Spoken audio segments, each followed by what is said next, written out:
Welcome to Fringe, the People Forward Network home show where we spotlight bold voices in leadership. I'm Lucy, the podcast production manager here at PFN. On Fringe, we celebrate the power of great conversations that move people forward. With that, we invite podcast hosts, even those outside of our own network, to share leadership episodes they consider their favorite. These are the moments that they're most proud of, and we're here to amplify this greatness. Our goal is to shine a light on meaningful voices, broaden the reach of important ideas, and connect you with conversations that can spark change. It's one more way that we live out our mission, helping people experience meaningful work. I hope you love this episode, and if you do, go follow their show.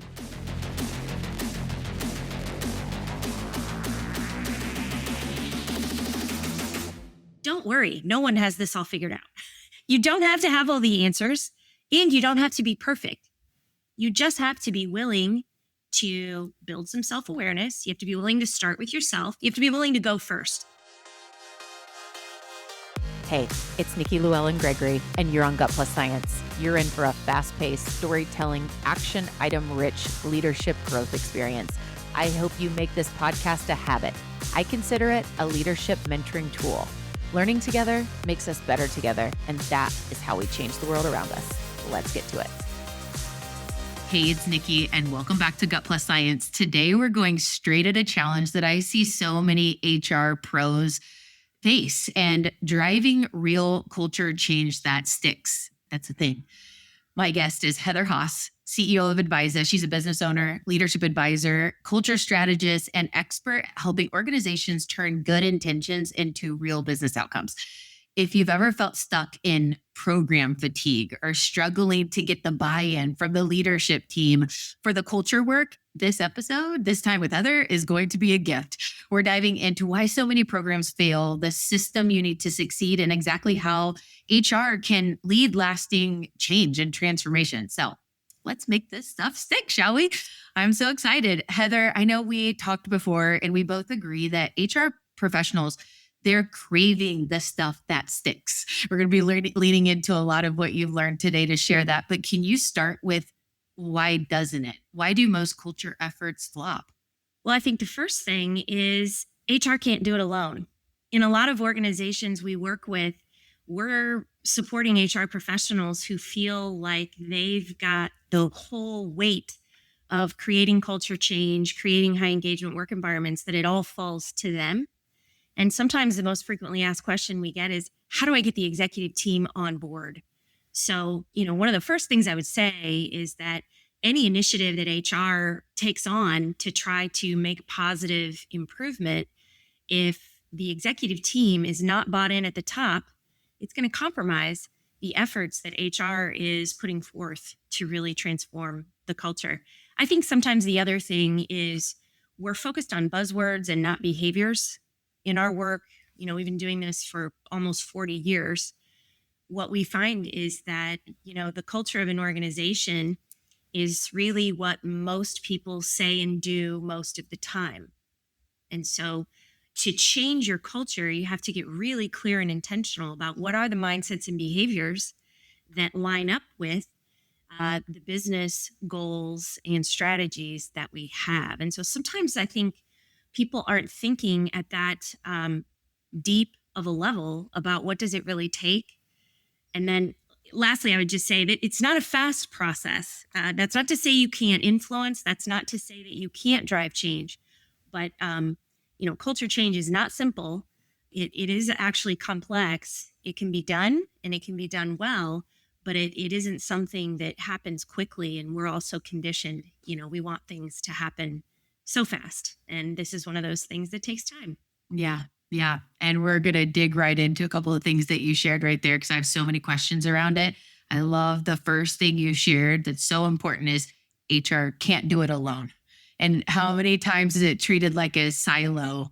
HR will handle that, or whatever. Or HR's in charge. We're going to delegate or outsource the culture initiatives over to HR.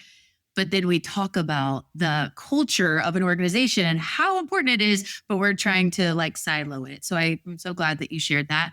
Can we dive in a little bit deeper to this mindset around the bigness of it? Because, we were talking in the intro there about program flops, or, they just are be ramped up in such a big thing. And then a couple weeks later or months later, it's forgotten about. Can you go a little bit deeper on the reality of how big it is to shift culture? Just give us a little bit of context to better understand.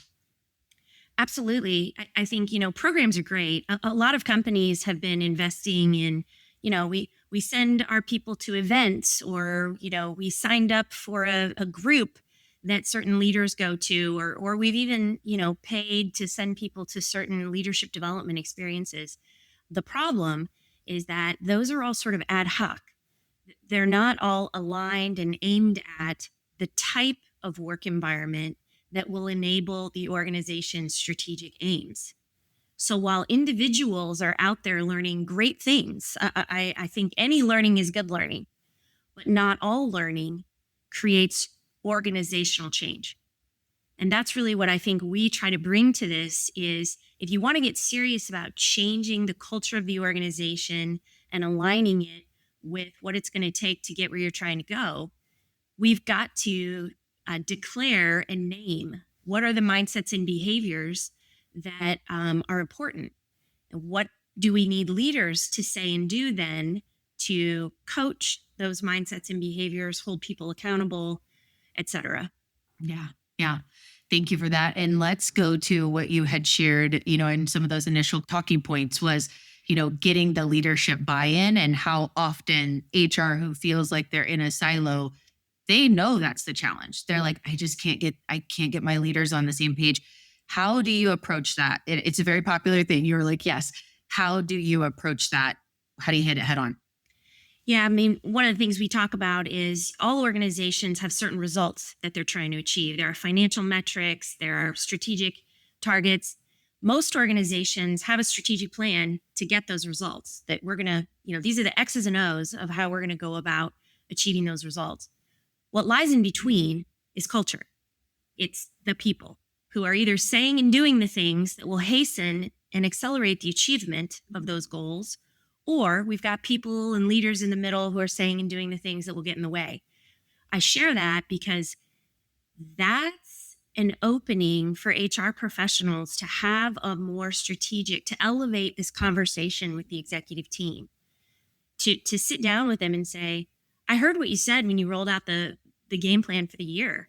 These are the metrics we're going after. And I'm also very aware of the strategies that you have in place for us as a business. My role as the HR leader is to make sure that the important stuff in the middle, our people and our culture, that we get that aligned so that we can get where you'd like us to go faster and more profitably. So that's what I'd like to talk about. That is a level of conversation that isn't coming to the executive team saying, I'd like to get some budget to send some people to some training.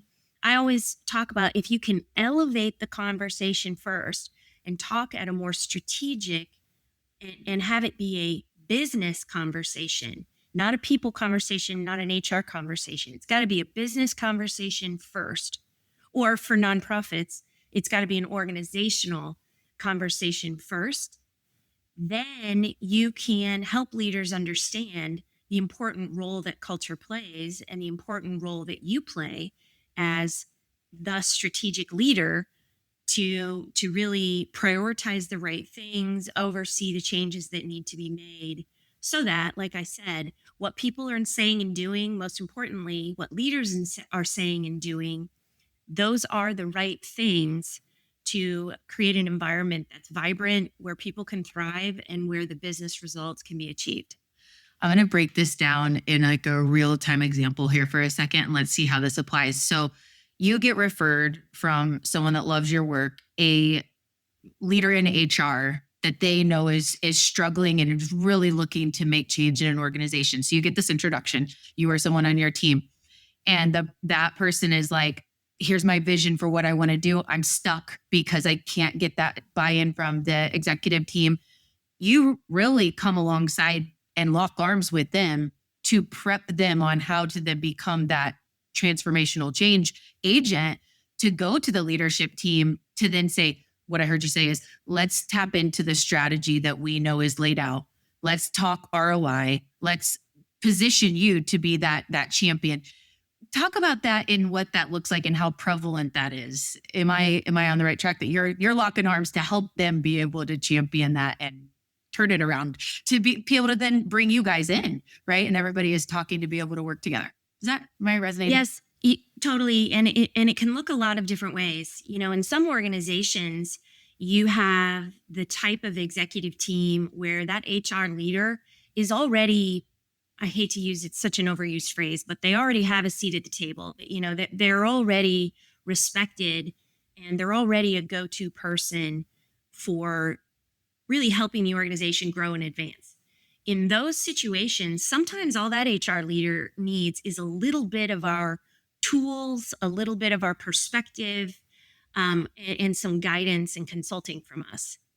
That's more the exception than the rule. Often we're coming alongside an HR professional who says, I don't know how to get their attention. I've been trying. Can you help? In that case, we believe strongly that data is a catalyst for change. And so we've created a proprietary assessment. It's called the Leadership and Culture Assessment. And we start small.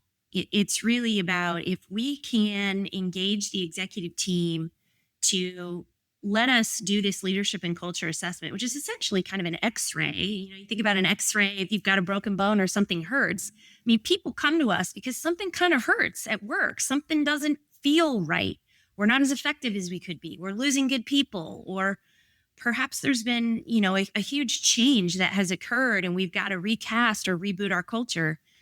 When we can come forward and say, you know what, let's just start with some data. Let's do a little X-ray of the human architecture. And then what we do is we sit down with the executive team and we just talk about what came through in that exercise. And that's usually very powerful because we're not asking for anything in that. There is a small fee to get that front end work going and collect that data.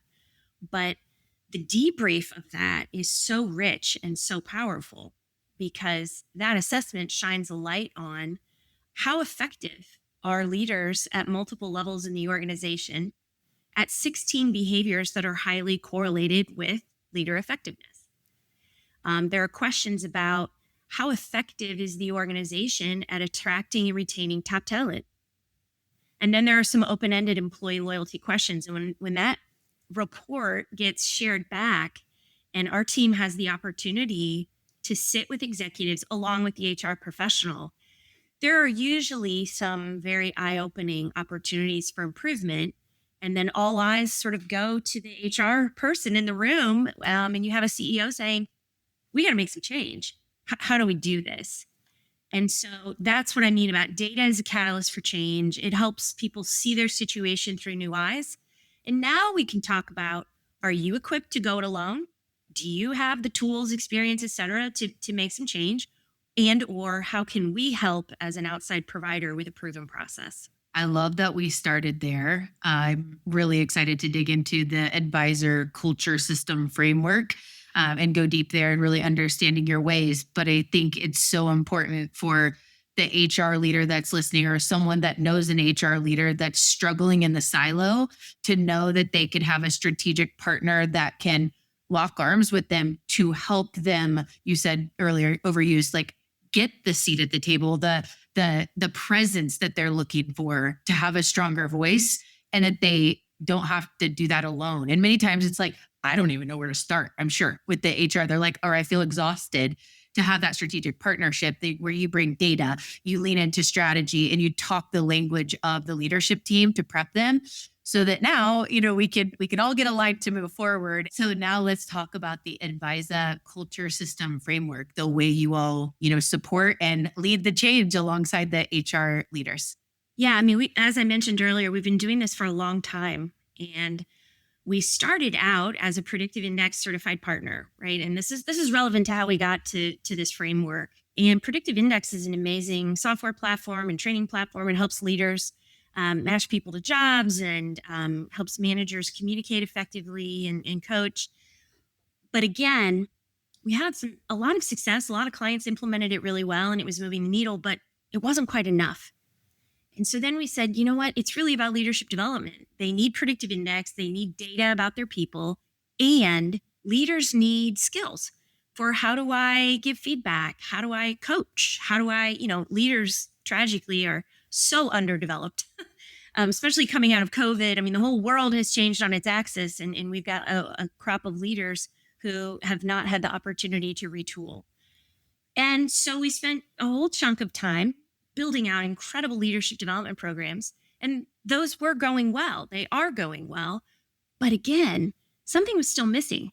It was like, you can send your leaders to the best leadership development program on the planet. And yet the needle still isn't moving on transforming the culture to be more aligned with business goals. So all of this history and work really led us to say, what have we learned through all that?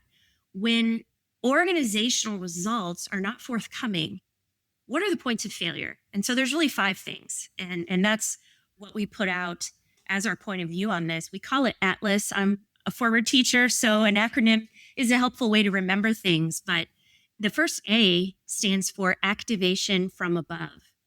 We touched on it a little earlier, but when the executive team does not intellectually understand and buy into the value of a healthy work culture, it does not matter what people downstream are trying to do to make improvements or make change. So activation from above means you have got to have the attention, the buy-in, and the support of the people at the top so that they can say the things, do the things, and make the investments of both time and money if they're serious about making change and transforming the work environment over time.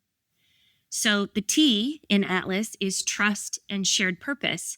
So even if you have an executive team who says, I get it, I'm in Vistage, I do EOS, we know the importance of this stuff, but they haven't made explicit and clear the mission, vision, and values of the organization. If that is fuzzy or missing, then there isn't anything for culture to hook into.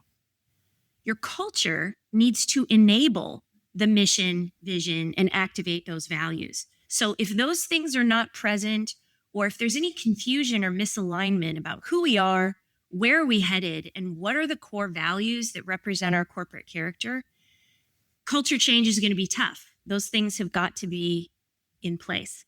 The L in A.T.L.A.S is leader effectiveness. So once we have declared these are the values that represent the pillars of the intentional culture we're trying to create, the next important piece of that is, what do leaders need to say and do to activate those values? And what skills do they need to do that? And so leader effectiveness is really the axis on which all of this turns, because culture change happens through the mindsets and behaviors of leaders. It happens through what leaders celebrate and tolerate day in and day out. They've got to walk the talk that was just, and the important things that were just declared at the highest level. So leader effectiveness is huge. And typically that is why we're so passionate about leadership development that is born out of and customized very explicitly to include those important things. That way leaders have the space they deserve to learn. How do you want me to do this? What does success look like? Teach me. Then the second A in A.T.L.A.S is actionable people data. One of the biggest myths around talent management and culture is that you can't measure this stuff. Yes, you can. So you've got to understand who your people are, how they're motivated, how they're wired. You've got to understand employee sentiment, whether that's through employee engagement data or exit interviews or stay interviews, or something like the leadership and culture assessment that we do that I mentioned earlier. You've got to have your hands on, especially leaders need to have access to actionable information about the employee experience. Without it, they're flying blind. You would never have a CFO who operates without financials. You would never have a quality manager who isn't operating with real time specific information about the quality of their product. So that's the second A. And then the S is systems. And, we often talk about that Deming quote that a bad system beats a good person every time. So you can do everything right. Executive team is bought in. Our mission, vision, values is crystal clear.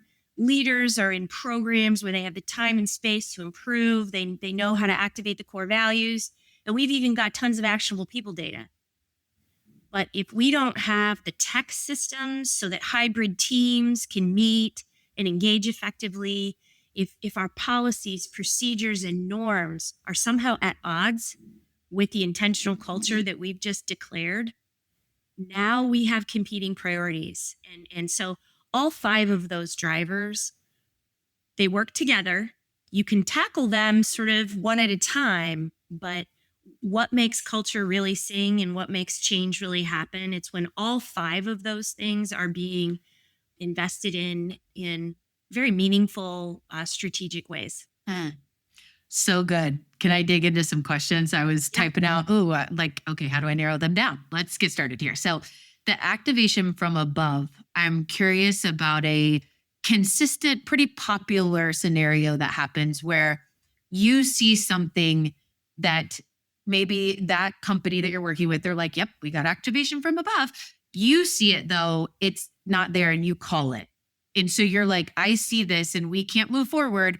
And because of your insights and your history and experience, you see that, and it's pretty popular that this happens. What's overlooked? Well, sometimes what's overlooked is when we know the CEO is the problem and nobody has the courage to tell the CEO that she's the problem. And, the reality is sometimes we have to overlook it. That, we'll be working with an HR professional who says, you know what? I can't control what she says and does. She's giving it lip service. She's at least letting me move forward with this initiative. I can only control what touches the people, and I want to do all of this really well, and I want your help and support in doing that. And in that case, you just go in eyes wide open. It's like, yes, we will, but eyes wide open means at some point when, potentially budgets get a little tighter, if that CEO isn't really bought into how her behavior impacts the broader team. And, sometimes a CEO like that can say, you know what, forget all this culture stuff. It's not working. Or, hey, these managers need coaching. I don't have time for it. Those are the types of inconsistencies where sometimes we just have to work around it.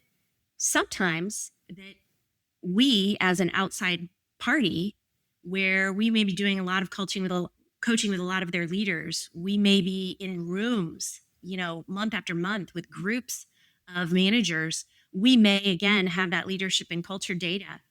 We may be in a position to sit down one-on-one with that executive and say, this might be hard to hear, but you hired us to help you improve. And an observation that we've made is that a lot of the challenges stem from, fill in the blank, whatever hard thing that we might need to share. But I think a lot of our best clients would say that is arguably the most important role that we've played, is another voice, an objective, impartial voice in this conversation to help bump the record to the next track. Going back to this, I just see this vision of strategic partner, ally to HR. So many times HR is put in this box of the tactical stuff, right? The fluffy stuff or the tactical stuff. And the way you're describing this is like, we're going to lock arms to be seen. Our presence is going to be strong and strategic. Elevating that together, I can see it so clearly. That's awesome. And I don't think that is a profound norm. That is what most would want, but you don't see that very often. And so I think you're doing a great job of illustrating the difference in that. So that's awesome. And the example that you gave around the activation from above with the CEO, when you first started going down this path with the CEO disengaged or not in the plan, the thing that came to my mind, I've heard this talk track in the past 6 weeks, at least 3 times. Well, you're here to fix them.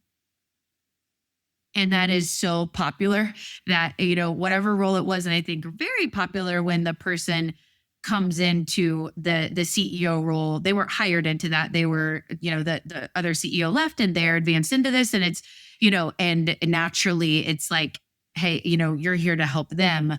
They're not in it. And it's a very popular situation that can really hurt things. And so anyways, thank you for sharing that. I see that a lot. When it comes to T, trust and shared purpose, I was curious if you have a client that you've worked with. You don't have to say their name, or you can if you want, but they model the way on this. Like they do this so well on the clarity and who we are and where we're going that it's just admirable. What does that look like? Yeah, we work with a relatively large home builder. And yes, it is admirable the way that they live their mission, the way that they cast a vision for the future that is compelling and that people want to be part of. They are so authentic with their values in that they don't claim to be perfect, but they do hold themselves to a high standard, and they're not afraid to make really tough decisions, like really tough decisions, hiring and firing kinds of things related to when the values are not being lived out. And those decisions and those tough calls, the executive boardroom is not immune. It goes all the way to the top. So yeah, we have several clients that are just inspiring in terms of the way that they do that. But that home builder really is top of mind for me. Yeah. Yeah. And just sitting with the power that comes with making tough decisions as a norm doesn't mean you're not people first and caring, but you're not putting the things on the, I'm don't have the courage to do the things or whatever. It's just it's a powerful thing. And we have seen so many times stories on the show where when we allow, what we tolerate, right? Or whatever that is, you allow the things and then it so fast penetrates throughout. And so when we make those tough decisions and model that way, others get the courage to do that too. So that's right. Yeah. Thank you for sharing that. Okay. So the next on Atlas L. So leader effectiveness, you said it's really the axis. Yeah. What do you mean by that? Well, we really believe that the shadow of the leader in an organization is a very real thing. I mean, another metaphor, I guess, to think about it is that, leaders are the window through which employees see the organization. So if your leaders are not consistently showing up and emphasizing and coaching and celebrating the same sorts of things related to the culture that we're trying to create, that creates inconsistency. In the same way that, if you think of marketing and your brand out there in the world, if customers are experiencing your brand differently, that's a problem. And, internally, your leaders are your brand, your employer brand activators. They are the ones who are touching the sheep.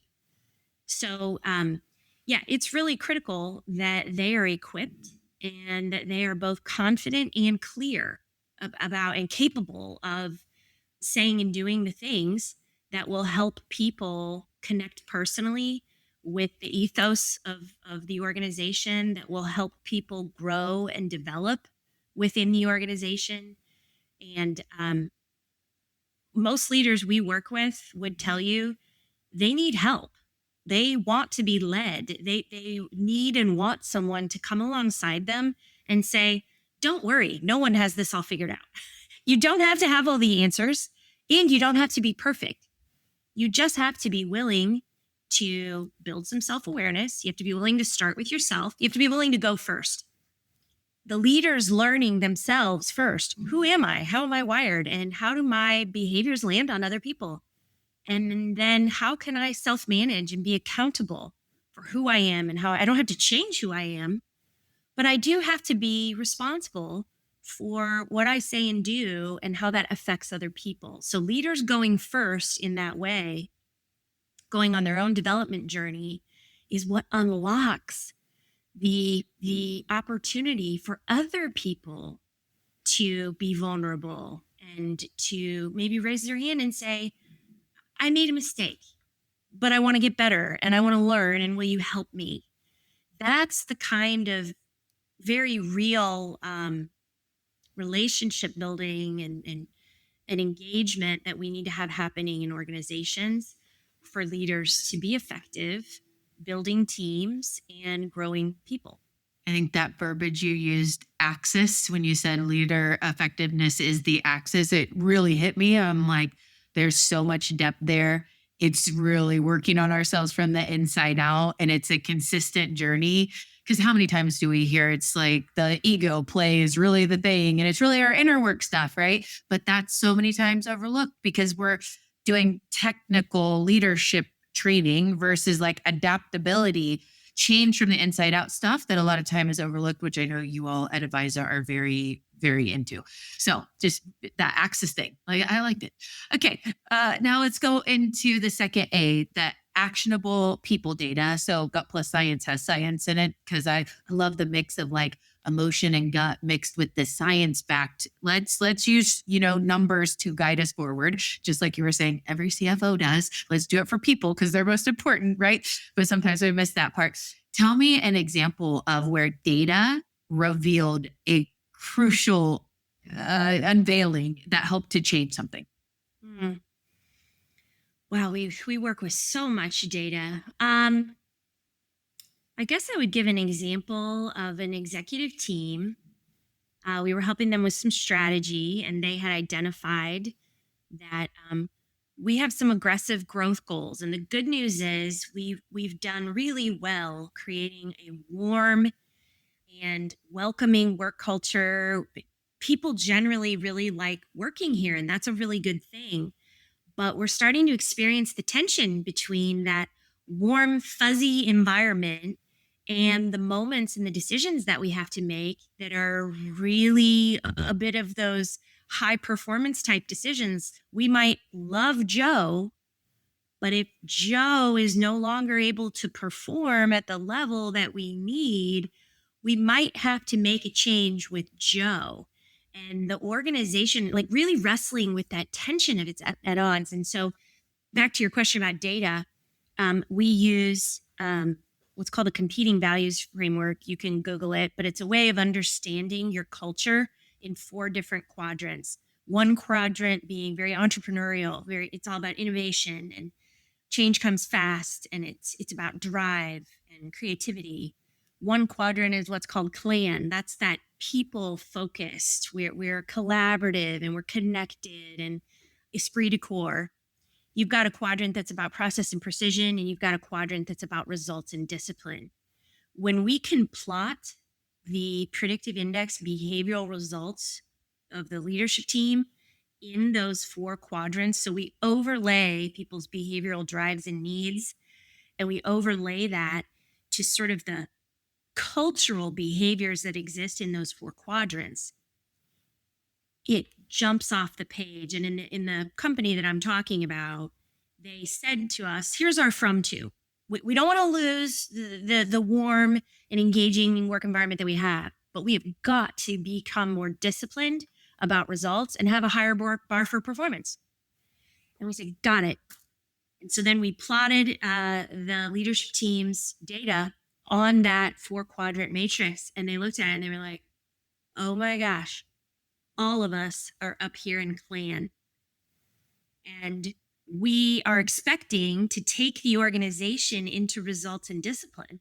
Intellectually, we know that's what we need to do, but the way we are wired and the way we all naturally show up is more of this people oriented. And so now that changes the whole conversation. We can say, how do we keep what's good about that? Because you said you don't want to lose it, but what does that mean for some changes in behavior or different systems, or even at the bare minimum, simply just naming for the organization? What got us here is this culture of family and teamwork and collaboration. But we have some big growth goals ahead of us. We don't want to lose that. We want to pull that through. But team, we're going to have to do some hard things if we're going to grow and meet our goals. And here's what we mean by that. And here's what that looks like. And here's how you're going to start to see. Just naming it alone can be so helpful. So now people understand, oh, okay, we have, new performance metrics. That's not because the executive team are these big bad people. It's because we understand the vision.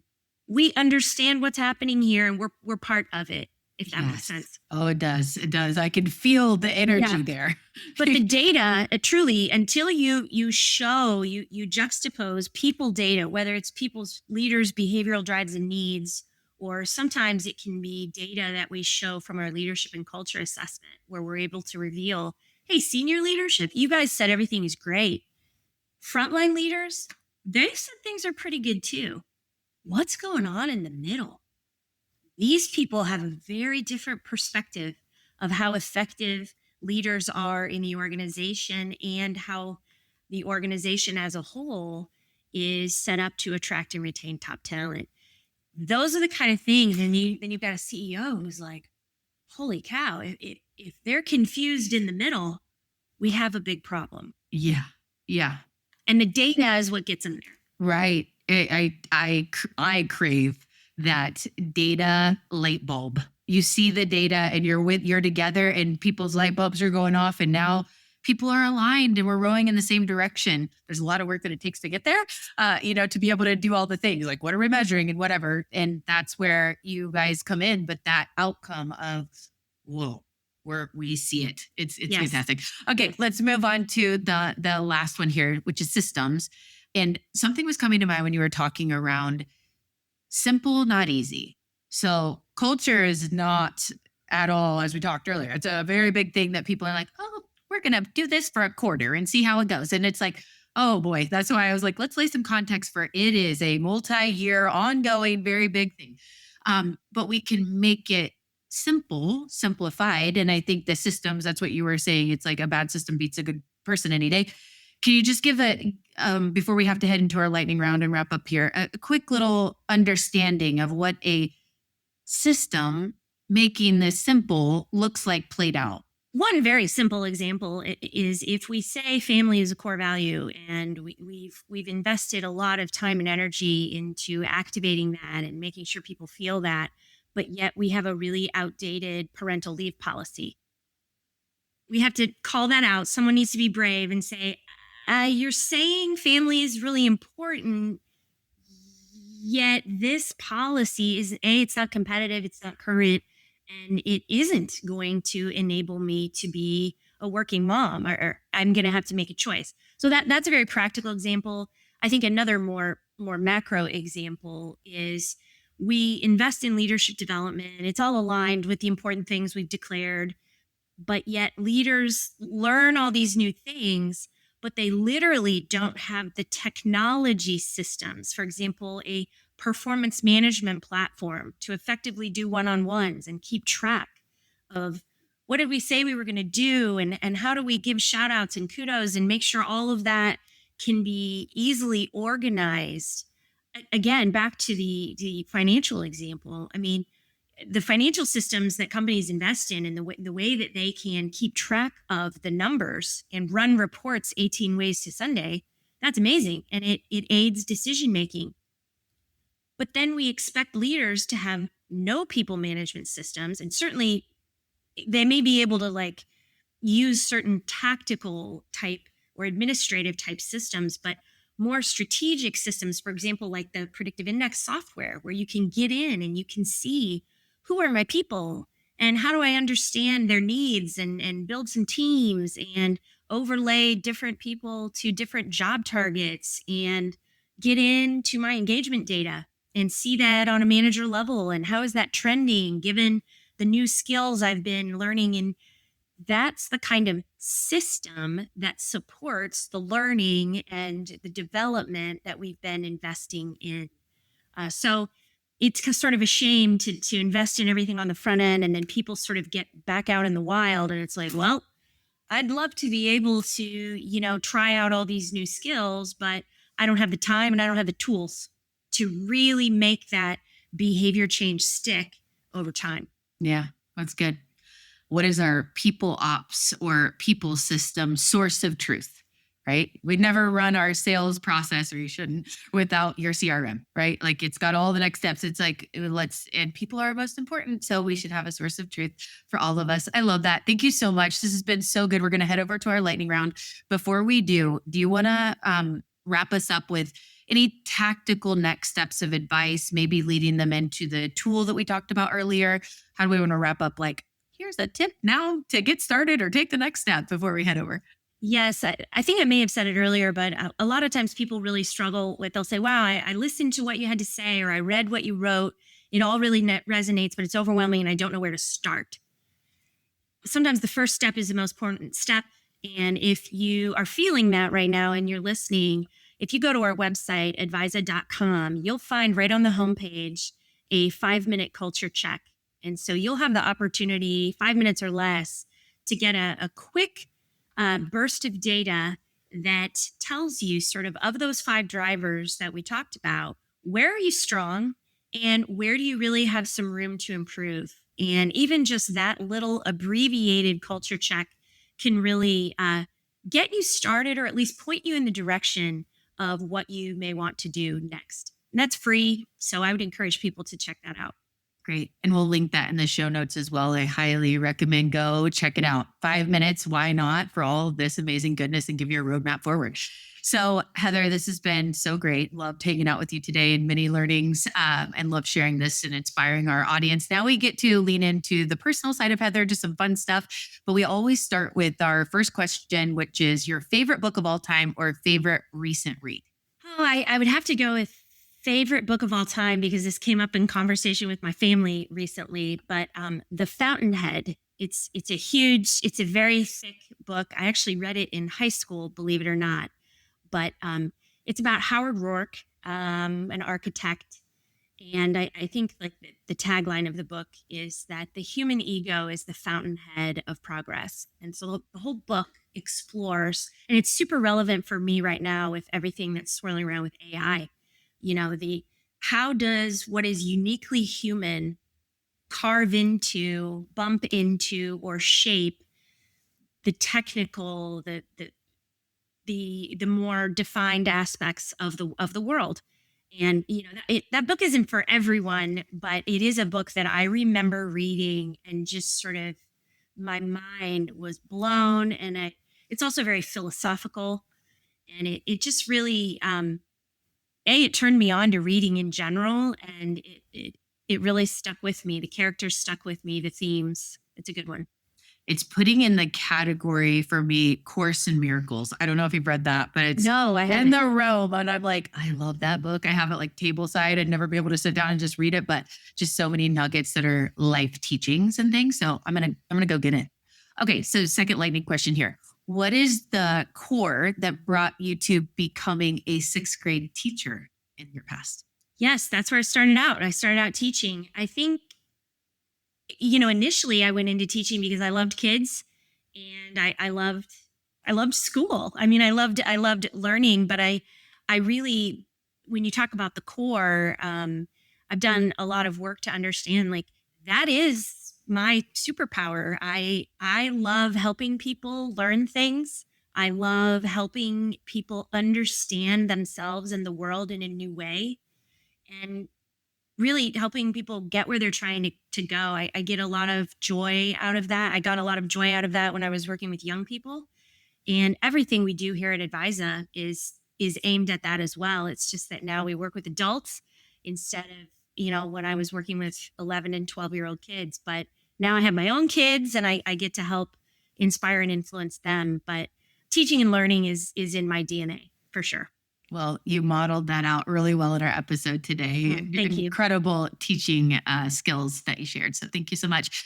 Okay, so I hear that journaling is your jam. There's many of us that get stuck with that. It's like, I've tried, you know, I just don't know how. Give us a little bit. Help us understand your take on journaling and maybe inspire someone to go try it in a different way.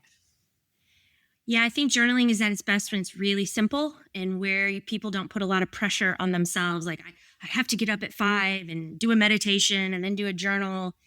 for me, it really is, I try on a daily basis to reflect on what am I grateful for. Gratitude is a great antidote for reframing and giving you perspective, especially when you get really caught up in your own head and what's happening to you or not happening to you. So I try to think about what am I grateful for? What do I need to let go of? That's a really important one. And what do I need to really focus on in the next day or the next week or whatever the time frame? So that's a simple little framework for journaling. I would also say that especially as I look at my kids, one of my daughters is kind of into journaling too, but she does a lot of it on her phone. So it doesn't have to be you're writing, something in a journal. It can be you pull out your phone and you just sort of voice text or, talk into it. But what you can do is you can use that as a way to process how you're feeling or highlight and capture, what you felt during the day. That's really the other thing we've learned in our work. A lot of people struggle to even name an emotion. When I coach leaders and I was like, well, tell me how you're feeling. Well, I'm frustrated. Well, that's sort of a catch-all word. Like, what are you really feeling? Are you angry? And we just have a very limited emotional vocabulary. And I think journaling can be a moment where we spend time with ourselves and it's not self-care. I mean, it is self-care, but really it's just self-understanding, self-exploration, because you'd be surprised when you give yourself even just 5 minutes, 10 minutes, 15 minutes to think and then capture some of what is bubbling up. It can be very healing and very, very powerful. Yeah. Thank you for the core reminder. Remove the shoulds. Yeah. It's just in a lot of things. If you're stuck, like I get stuck in journaling. I'm like, I have so many shoulds about what time of day or how do I do this or do I have the right pen? Stop, it's funny. Well, thank you so much, Heather, for being here today. What is the best way for people to follow up if they have a direct connection, they want to reach out to you? What would you recommend? Yep. I'm on LinkedIn. Heather Haas, you can find me there. And I write and share my thoughts on occasion. And then of course, our website, Advisa.com, you'll find a wealth of information and a lot of framing around who we are and what we do and why we believe it's really important. Heather, thank you for joining Gut Plus Science and helping me to collaborate with you and back up this statement that HR professionals crave a system for culture change. Yes, they do. And we broke down some truth you can act on to really support that happening. Number one, HR can't do it alone. HR is not in a silo. HR is at the table, integrated to make impact. They are the heart of making people movement and business movement. Number two, we must get leadership team and executive buy-in to move HR initiatives forward at the fullest. And then number three, we broke down the Advisa framework that spells A.T.L.A.S. And here it is. We're going to put this in the show notes too, so you can go take a look or head on over to the Advisa website to learn more. But I love this. A, activation from above. The T is trust and shared purpose. The L is leader effectiveness. The A is actionable people data. And then the S is systems. So when we've got activation from above to move things forward and clarity of who we are and where we're going, and we trust that with leaders that have done inner work and are, they have the tools to help activate and move us forward. And then we have the actionable people data. I love the data side of, being rooted in those data points to lead the change forward. And then the systems that I think Heather's statement was a bad system beats a good person anytime or every time or whatever. A system is here to help all of us move forward better, easier, faster, right? And so, man, nothing beats a good system. Such a great episode. We'll see you all next time. And thanks again, Heather. Excited about our partnership with Advisa.